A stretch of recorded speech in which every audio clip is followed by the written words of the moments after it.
Thank you. Since the so-called ceasefire, there have been more than 50 attacks by the Russian forces.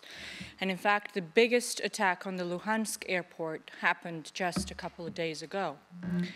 There have been thousands that are dead, thousands that are wounded, and up to 300,000 that have been displaced.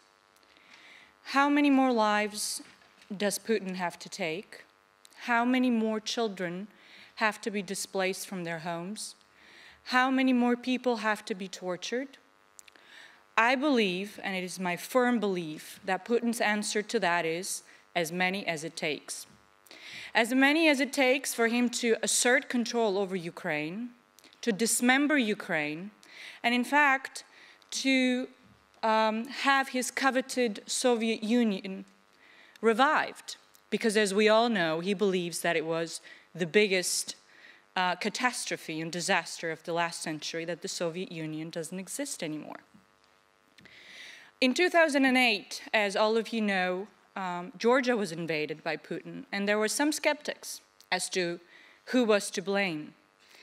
Today, Ukraine is being invaded. I believe that unless Putin is stopped, next may be Moldova, or it may be Poland, or it may be the Baltics. Sure, some colleagues may scoff this as unrealistic, but I assure you that there were a lot of colleagues in 2008 who couldn't even imagine that next would be Ukraine, although we were actually warning about it. In particular, that Crimea may be next. But in fact, now Putin is attempting to dismember Ukraine altogether. There's a lot of talk about dialogue at this assembly, and I couldn't agree with you more. As somebody who has seen bullets flying into my home, I assure you that I would never, ever argue for bullets in exchange for words. But if we are to engage with words with Russia, while they engage with us with bullets, how far are we to go? If they want to be a part of this assembly, they must play by the rules of this assembly.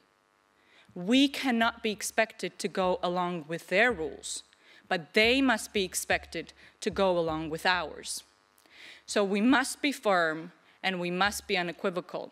I must also express my regret that my government is not here with me today to speak in this unanimous language that we must all speak in condemning Russia's actions and in supporting Ukraine. Thank you.